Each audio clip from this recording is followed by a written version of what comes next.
유령 신랑, 글 워싱턴 어빙, 그림 포초. 석양이 질 무렵 한 젊은 여자가 정원을 거닐면서 성 밖으로 멀리 떨어지는 태양과 바쁘게 보금자리를 찾아드는 새들을 바라보고 있었습니다. 그녀의 아름다운 얼굴은 붉게 물든 노을빛을 받아 한층 또렷하게 드러났습니다. 그녀는 랜드숀 남작의 외동딸입니다. 남작은 착하고 영리한 외동딸을 무척 아끼고 사랑했습니다. 남작의 딸을 한 번이라도 본 사람들은 그녀가 독일 전체에서 가장 예쁠 거라고 말했습니다. 어머니를 일찍 여인 그녀는 어려서부터 혼자 사는 고모의 손에서 자랐습니다. 18살이 되던 해에 그녀는 이미 성경에 나오는 이야기들을 모두 외웠습니다. 게다가 손재주도 뛰어나 수도 잘 놓았으며 정교한 놀이개들도 직접 만들곤 했습니다.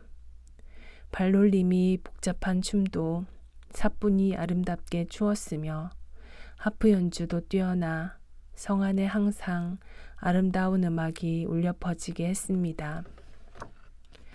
랜드숀 남작은 가문을 지키며 사는 유일한 후손이었습니다. 다른 귀족들은 거의 다 산꼭대기에 있는 오래된 성을 떠나 교통이 편한 계곡으로 이사를 갔습니다. 남작이 사는 성은 조상들이 대대로 물려준 성으로 인적이 드문 산꼭대기에 있었습니다. 예전에는 그 주위에서 가장 웅장한 건물이었지만 지금은 너무 낡아서 더 이상 옛날의 모습을 찾아볼 수 없었습니다. 그러나 성 맨 꼭대기에 있는 삼각불 모양의 전망대만은 아직도 제자리를 잘 지키고 있었습니다. 그 전망대는 마치 남작처럼 자랑스럽게 고개를 들고 어깨를 편 채 주위의 황량한 들판을 바라보고 있었습니다. 남작은 조상들의 사업뿐만 아니라 그들의 굽히지 않는 의지까지도 그대로 이어받았습니다. 그의 조상들은 자신들의 용기와 굳센 의지를 알리기 위해 많은 재산을 낭비했습니다. 남작도 여전히 옛날의 화려했던 랜드숀 가문의 전통을 유지하려고 노력했습니다. 그러나 남작은 다른 가문들과의 원한을 잊지 못해 이웃에 사는 다른 귀족들과 사이가 좋지 않았습니다.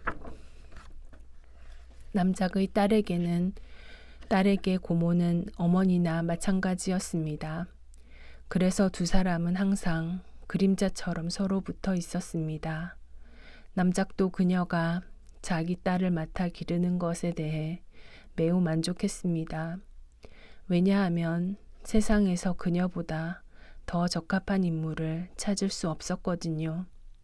독일 궁정에서 엄격한 교육을 받은 고모는 그녀에게 예의범절과 관습을 빠짐없이 가르쳐 주었습니다. 성 밖으로 한 발짝도 나가본 일은 없었지만 그녀의 아름다움과 총명함은 사람들의 입에서 입으로 전해졌습니다. 고모는 그녀를 볼 때마다 말했습니다. 나는 정말 하느님께 감사를 드린단다. 온 세상의 여자아이들 모두가 나쁜 짓을 하더라도 내 사랑하는 귀염둥이만은 절대 그럴 일이 없을 테니까. 고모의 얼굴에 미소가 피어올랐습니다. 남작에게는 딸밖에 없었습니다. 하지만 적적하지 않았습니다. 그리고 가난한 친척들에게 둘러싸여 혼자 힘으로 모든 것을 해결해야 하는 것이 자기의 운명이라고 생각했습니다. 남작은 친척들에게 매우 친절했습니다. 성으로 친척들을 초대해서 파티를 열고 조상들의 업적에 대해 함께 이야기를 나누었습니다. 또 사람들에게 이 황량한 숲에서 일어나는 으스스한 일들에 대해 들려주곤 했습니다. 남작은 키가 작았습니다. 하지만 마음만은 비할 데 없이 넓었습니다. 친척들은 모두 남작을 가문에서 가장 중요한 사람이라고 여겼습니다.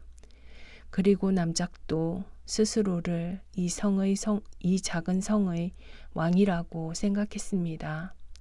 또 세상에서 유령 이야기를 가장 잘한다고 믿었습니다. 그러나 요즘 남작에게는 고민이 하나 있었습니다. 바로 딸의 결혼 문제였습니다. 남작의 딸에게 여기저기서 많은 혼담이 들어왔거든요. 남작은 마침내 바바리아의 알텐부르크 백작을 딸의 신랑감으로 결정하고 결혼식을 올릴 준비를 했습니다. 마침내 결혼식 날이 되었습니다. 성 안의 사람들이 분주하게 결혼식 준비를 하였고 재주 많은 고모는 남작의 딸을 이 세상에서 가장 아름다운 신부로 만들어 놓았습니다. 그러나 시간이 한참 지났는데도 신랑이 나타나지 않았습니다. 남작과 그의 딸은 초조해졌습니다. 사실 그날 아침 신랑 알텐부르크는 군대에서 휴가를 얻어 말을 타고 성을 향해 달려가고 있었습니다. 그는 비르츠부르크를 지나다가 옛 친구인 슈타르켄 파우스트를 만났습니다. 슈타르켄 파우스트 집안의 성은 랜드숀 남작의 성 근처에 있었고 두 집안은 대대로 원수 사이였습니다. 슈타르켄 파우스트의 아버지는 자기 아들의 친구가 원수의 딸과 결혼한다는 소식을 들었지만 축하를 해주었습니다. 알텐부르크와 슈타르켄 파우스트는 이야기를 나누며 길을 재촉했습니다. 알텐부르크가 아름답고 재주 많은 미인과 결혼한다는 이야기를 들은 슈타르켄 파우스트는 그감 몹시 부러웠습니다. 두 사람은 어느덧 나무가 울창하게 우거진 숲속으로 들어갔습니다. 그곳은 강도가 많기로 유명한 곳이었습니다. 두 사람은 숲을 반쯤 지나왔을 때 강도가 나타났습니다. 두 사람은 힘껏 싸웠지만 불행하게도 알텐부르크는 많은 피를 흘리고 죽고 말았습니다. 죽기 바로 전에 알텐부르크는 슈타르켄 파우스트에게 자신의 죽음을 남작과 그의 딸에게 전해달라고 간절히 부탁했습니다. 슈타르켄 파우스트는 친구를 부둥켜 안고 꼭 전해주겠노라고 약속했습니다. 그러나 곧 슈타르켄 파우스트는 원수의 집에 찾아가 이 참극을 이야기해야 하는 자신의 난처한 입장을 깨달았습니다. 그러나 한편으로는 그 아름다운 여인을 한번 보고 싶다는 호기심도 생겼습니다. 성 안을 초조하게 왔다 갔다 하던 남작은 마침내 성 밖으로 나가 기다려보기로 했습니다. 태양도 이미 산머리에 붉게 걸려 있었습니다. 남작은 알텐부르크의 그림자라도 볼 수 있기를 바라면서 길에서 눈을 떼지 못했습니다. 햇살은 점점 산 너머로 밀려가고 새들만이 어두워져 가는 하늘을 조용히 날고 있었습니다. 산 밑의 작은 길은 곧 어둠에 묻혀버릴 것입니다. 농부 몇 명이 피곤한 다리를 이끌고 집으로 돌아가는 모습만 가끔 보일 뿐 길은 텅 비어 있었습니다. 남작은 등골이 오싹해지는 것을 느꼈습니다. 알텐부르크에게 무슨 일이 생긴 게 아닐까? 하늘은 이미 깜깜해졌고 들판은 적막에 휩싸였습니다. 그때 갑자기 새 한 마리가 무엇인가 깜짝 놀란 듯 푸드덕 날갯짓을 하더니 날카로운 울음소리를 내면서 성 위로 날아갔습니다. 남작은 불길한 예감이 들었습니다. 모든 사람들이 목을 빼고 기다리던 신랑은 끝내 나타나지 않았습니다. 요리사는 음식을 다시 끓였지만 이내 식어버리고 말았습니다. 성대한 파티를 놓쳐버린 것 같아서 사람들은 어찌할 바를 몰랐습니다. 남작은 할 수 없이 신랑을 기다리는 것을 포기하고 식사를 시작했습니다. 사람들이 둥근 식탁에 모여 앉아 막 식사를 하려고 할 때 손님이 도착했다는 신호가 들려왔습니다. 이어서 긴 나팔 소리가 정원에 울려 퍼졌습니다. 남작은 서둘러 사위를 맞이하러 나갔습니다. 대문 앞에 키가 크고 멋지게 생긴 한 남자가 검은 말을 타고 있었습니다. 얼굴은 약간 창백했지만 맑은 두 눈은 생기가 넘쳤습니다. 그 청년의 모습은 늠름해 보였지만 어딘지 모르게 우울해 보였습니다. 남작은 신랑이 하인 한 명 거느리지 않고 혼자 온 것이 매우 이상했습니다. 정말 죄송합니다. 청년이 말했습니다. 이렇게 늦게 된 것은. 그러나 그의 말은 남작이 쏟아놓은 환영사에 묻히고 말았습니다. 청년이 거실에 들어선 순간 남작의 딸과 눈이 마주쳤습니다. 두 사람의 얼굴 위로 환한 빛이 퍼져나갔습니다. 드디어 떠들썩한 파티가 시작되었습니다. 남작은 청년을 끌어당겨 자기 딸 옆에 앉히고 큰 소리로 사람들에게 술과 음식을 권했습니다. 청년은 사람들이나 식탁 위에 차려진 술과 음식에는 별 관심이 없어 보였습니다. 오직 남작의 딸과 이야기를 나누는데 열중할 뿐이었습니다.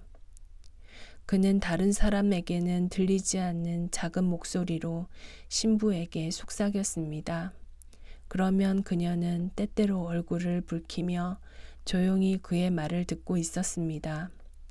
고모는 그 모습을 보고 흐뭇한 미소를 지었습니다. 모든 사람들이 즐겁게 노는 동안 청년은 줄곧 깊은 생각에 잠겨 있는 듯 했습니다. 그러한 그의 태도는 기쁨이 넘치는 주위의 분위기와 뚜렷하게 비교가 되었습니다. 밤이 깊어갈수록 그의 얼굴은 더욱 착착해졌습니다. 더 이상한 것은 남작이 유령 이야기를 꺼내자 청년의 표정이 더욱 어두워지는 것이었습니다. 그는 깊은 생각에 빠져 있다가 눈을 들어 불안한 눈빛으로 자기 옆에 앉아있는 신부를 바라보기도 했습니다. 고모는 이 모든 것을 주의 깊게 관찰했습니다. 고모는 신랑의 우울한 얼굴빛을 보고 뭔지 모를 불안에 휩싸였습니다. 이때 갑자기 신랑이 의자에서 벌떡 일어나더니 모두에게 작별 인사를 했습니다. 남작이 놀라서 말했습니다. 결혼은 장난이 아니네. 신랑은 당연히 신방으로 들어가야지. 청년은 고개를 흔들었습니다. 오늘 밤 저는 꼭 해결해야 할 중요한 일이 있습니다. 이 말을 마치고 청년은 곧 밖으로 뛰쳐나갔습니다. 갑작스러운 그의 행동에 사람들은 모두 어안이 벙벙해졌습니다. 고모는 기절했고 신부는 정원으로 뛰쳐나가 울음을 터뜨렸습니다. 남작은 청년을 쫓아갔습니다. 그는 말을 타려다 남작에게 말했습니다. 주위에 아무도 없으니 제가 떠나야 하는 이유를 솔직하게 말씀드리겠습니다. 제게는 매우 중요한 약속이 있습니다. 다른 사람에게 대신 가라고 하면 되지 않나? 오늘 밤은 결혼 첫날 밤이 아닌가? 이 일은 다른 사람이 대신해 줄 수 없습니다. 꼭 제가 가야만 합니다. 지금 빨리 브리츠부르크 성당으로 가야 합니다. 남작은 얼굴에 불쾌한 빛을 띄었습니다. 꼭 가야 한다면 내일 가도록 하게. 신부와 함께 말일세. 안 됩니다. 오늘 밤 제가 만날 사람은 당신의 딸인 신부가 아니라 바로 성당의 신부님입니다. 저는 죽은 사람이에요. 저는 강도에게 죽임을 당했습니다. 시체가 바로 성당 안에 있어요. 오늘 밤 신부님이 저를 묻어주기로 했지요. 무덤도 이미 만들어 놓았고요. 저는 반드시 약속을 지켜야만 합니다. 말을 마치자마자 그는 말을 타고 캄캄한 들판을 향해 달려갔습니다. 남작은 어리 빠진 모습으로 돌아와서 청년의 이야기를 모든 사람들에게 그대로 전해 주었습니다. 여자 손님 2명이 그 자리에서 기절했습니다. 갑자기 주위가 소란스러워졌습니다. 어떤 사람들은 그 유령이 바로 전설에 나오는 난폭한 사냥꾼이 분명하다고 말했습니다. 난폭한 사냥꾼은 숲속에 가장 자주 모습을 드러내는 유령이었습니다. 다음 날 알텐부르크 백작의 하인이 와서 백작이 강도들에게 칼을 맞아 죽어 브리츠부르크 성당 묘지에 묻혔다는 소식을 전했습니다. 랜드쇼성은 슬픔에 잠겼습니다. 남작은 방 안에 틀어박혀서 나오지 않았습니다. 남작과 즐거움을 함께 나누려고 왔던 친척들은 상심하는 남작의 모습을 보고 차마 그냥 떠날 수가 없었습니다. 그래서 정원 여기저기를 서성이며 그 불행한 사람의 운명을 동정했습니다. 가장 가슴 아파하는 사람은 바로 남작의 딸이었습니다. 한눈에 사랑에 빠져버린 신랑과 결혼을 마치기도 전에 과부가 되고 말았으니까요. 신랑을 딱 한 번 만나보고 긴 이별을 하고 만 것입니다. 더군다나 혼백이 그렇게 잘생겼으니 실제 모습은 얼마나 더 멋있을까요? 딸은 서럽게 울었습니다. 다음 날 저녁 그녀는 고모의 부축을 받으면서 방으로 들어가 잠을 청했습니다. 그녀의 슬픔이 가득 담긴 눈빛으로 창밖으로 비치는 달빛을 바라보고 있었습니다. 괴종시계가 12시를 알렸습니다. 그때 갑자기 정원에서 부드럽고 아름다운 음악 소리가 들려왔습니다. 그녀는 키가 큰 한 남자가 나무 밑에 서 있는 것을 보았습니다. 그 남자가 고개를 들자 마침 달빛이 그 남자의 얼굴을 비쳤습니다. 맙소사, 그는 바로 유령 신랑이었습니다. 고모도 그 모습을 얼핏 보았습니다. 그녀가 다시 한번 보려고 눈길을 돌렸을 때 유령은 이미 사라지고 없었습니다. 신랑의 모습을 보자 그녀는 그가 더 애틋하게 그리워졌습니다. 그녀는 고모에게 아무에게도 이 일을 이야기해서는 안 된다고 말했습니다. 그리고 자기는 사랑하는 사람이 지켜주고 있는 이 방에서 계속 지내야겠다고 말했습니다. 이렇게 며칠이 지난 어느 날 아침, 고모는 그녀가 사라진 것을 알고 깜짝 놀랐습니다. 남작의 심정은 어땠을까요? 사위가 유령이라는 것만도 감당하기 어려운 충격인데 사랑하는 외동딸마저 사라져 버렸으니까요. 남작은 모든 하인들에게 숲속의 샛길뿐만 아니라 나뭇잎 하나하나까지도 철저하게 살피도록 명령을 내렸습니다. 남작 자신도 숲속으로 딸을 찾아 나설 준비를 했습니다. 그런데 저 멀리 말을 탄 한 쌍의 남녀가 보였습니다. 한 여자가 기사의 호의를 받으면서 성으로 다가오고 있었습니다. 그 여자는 문 앞에 다다르자 말에서 뛰어내려 남작 앞으로 다가왔습니다. 남작은 눈을 비벼보고 또 보았습니다. 눈앞에 있는 사람은 바로 자기가 가장 아끼고 사랑하는 딸이었고 호위병은 바로 그 유령 신랑이었습니다. 남작은 그 자리에 얼어붙어서 꼼짝할 수가 없었습니다. 마치 꿈을 꾸고 있는 것 같았습니다. 유령 신랑은 남작 앞으로 나아가 무릎을 꿇었습니다. 그리고 지금까지 일어난 일들에 대해 자세하게 이야기했습니다. 알고 보니 그 기사는 알텐부르크 백작의 부탁을 받고 그 불행한 소식을 전해주러 왔던 슈타르킨 파우스트였습니다. 그러나 사실대로 말할 기회가 없었고 신부와 마주친 다음에는 더욱더 말을 할 수가 없었던 것입니다. 더욱이 그는 두 집안의 원한이 아직 풀리지 않아 자신의 신분을 밝힐 수도 없었습니다. 그래서 슈타르켄 파우스트는 하는 수 없이 그녀를 몰래 데려갔던 것입니다. 남작은 곰곰이 생각을 해보았습니다. 비록 그가 원수의 아들이지만 고맙게도 유령은 아니었습니다. 더군다나 슈타르켄 파우스트는 딸을 몰래 데려간 일과 알텐부르크 백작과의 약속을 지키지 못한 점에 대해 사과를 했습니다. 그리고 결과적으로 이 모든 일이 그가 딸을 깊이 사랑했기 때문에 일어난 것이었습니다. 또 남작이 유령 이야기를 꺼내지 않았다면 슈타르켄 파우스트도 그렇게 어이없는 일을 생각해내지는 않았을 것입니다. 이때 딸이 남작 앞에 무릎을 꿇고 두 사람의 결혼을 허락해달라고 애원했습니다. 남작은 황당하기만 했습니다. 처음에는 사위가 유령인 줄 알았는데 결국 사람이었고 사랑하는 딸은 실종되었다가 자신을 사랑하는 사람과 함께 다시 나타났습니다. 세상에서 이보다 더 기이한 일이 있을까요? 하지만 이 일은 남작에게 몇 년 동안 좋은 이야기거리를 제공해 줄 것입니다. 남작은 그 자리에서 두 사람의 결혼을 허락했습니다. 성 안팎으로 다시 한번 즐거운 분위기가 넘쳐 흘렀습니다.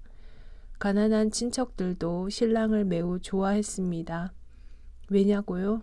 잘생겼고 또 기묘한 사연이 있었으니까요. 고모는 자신이 직접 키운 조카딸이 이런 어처구니 없는 짓을 저질렀다는 것에 대해 매우 화가 났습니다. 그러나 어쩌겠어요. 창문에 새창살을 치지 않은 자신의 소홀함을 나무랄 수밖에요. 그러나 고모를 가장 실망시킨 것은 평생 딱 한 번 구경한 유령이 알고 보니 가짜였다는 것이었습니다. 이 모든 사람들 가운데 가장 즐거운 사람은 아마 남작의 딸일 것입니다. 왜냐하면 잘생기고 재치가 넘치는 진짜 신랑을 맞을 수 있었으니까요.